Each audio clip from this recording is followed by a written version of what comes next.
Assalamualaikum warahmatullahi wabarakatuh. Perkenalkan, nama saya Amelia Putri Rahmawati, NIM 22401131. Di sini saya akan mempresentasikan materi tentang Qawaid al-Fiqhiyah. Yang pertama ada pengertian al-Qawaid al-Fiqhiyah dan perbedaan serta hubungannya dengan fikih dan usul fikih, sejarah dan faedah mempelajarinya. Qawaid al-Fiqhiyah adalah dasar-dasar atau asas-asas yang berkaitan dengan masalah-masalah fikih. Perbedaan fikih dan usul fikih. Fikih merupakan ilmu dengan hukum-hukum, syarat suatu perbuatan yang diambil dari dalil-dalil yang terperinci. Sedangkan usul fikih merupakan ilmu dengan kaidah-kaidah dan pembahasan atau pembahasan yang dapat menghasilkan hukum syariat dari dalil-dalil yang terperinci. Selanjutnya ada al-umuru bimaqasidah.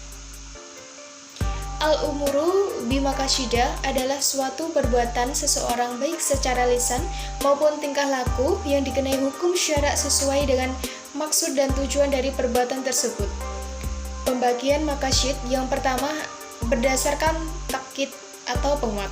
Yang kedua ditinjau dari maksudnya suatu amal.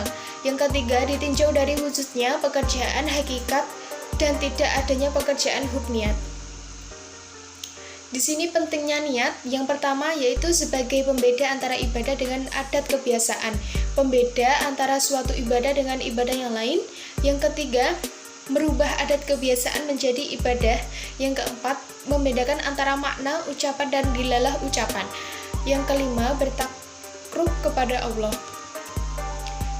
Materi yang ketiga ada al-yakinu la yuzalu bi al-syak. Al-yakin adalah sesuatu yang menjadi tetap, baik berdasarkan penganalisaan maupun dalil. Sedangkan al-syak adalah keraguan antara dua masalah, peristiwa yang berlawanan tanpa mengunggulkan salah satunya. Yang keempat, itu ada al-masyaqqah tu al-tasyir. Al-masyaqqah tajlibu tasyir adalah kesulitan mendatangkan kemudahan, syarat-syarat yang melegalkan diberlakukan keringanan. Yang pertama, tidak bertentangan dengan nas. Yang kedua, kadar masyaqqah harus lebih dari batasan kemampuan normal. Yang ketiga, masyaqqah tersebut bukanlah keadaan yang bisa terjadi seperti dinginnya air wudu atau teriknya matahari pada saat berpuasa. Yang keempat, tidak berlaku terhadap sanksi syarak seperti rajam, zina, pedihnya hudud, derita dalam jihad, dan sebagainya. Selanjutnya, adapun sebab yang dapat diberikan keringanan oleh syarak. Yang pertama, dalam perjalanan, dalam keadaan sakit, keadaan terancam atau terpaksa, lupa atau lalai, ketidaktahuan, bala bencana, kekurangan, cacat fisik, mental di luar kebiasaan. Yang kelima, ada al-dararu yazalu. Al-dararu yuzalu adalah kemudaratan harus dihilangkan. Cabang-cabang al-dararu yuzalu. Yang pertama ada darar, yaitu kepentingan manusia yang diperbolehkan menggunakan sesuatu yang dilarang karena kepentingan itu menempati puncak kepentingan manusia. Apabila tidak dilaksanakan maka mendatangkan kerusakan.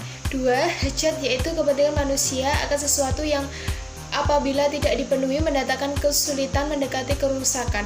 Yang ketiga, manfaat, yaitu kepentingan manusia untuk menciptakan kehidupan yang layak.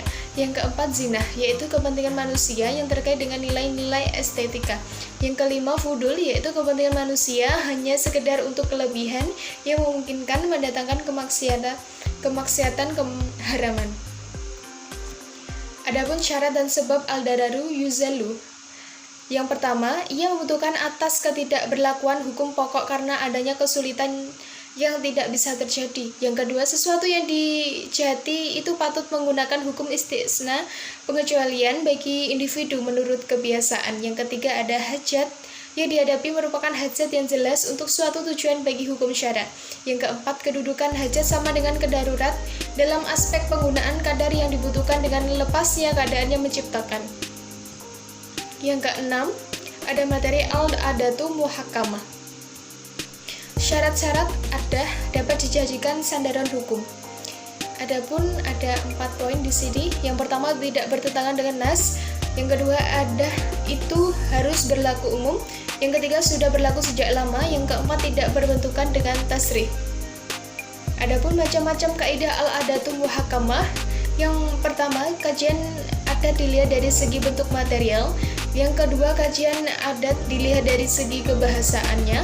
Yang ketiga, kajian dari segi cukupan. Baik, demikian presentasi dari materi Qawaid Al-Fiqhiyah. Sekian, terima kasih dan wassalamualaikum warahmatullahi wabarakatuh.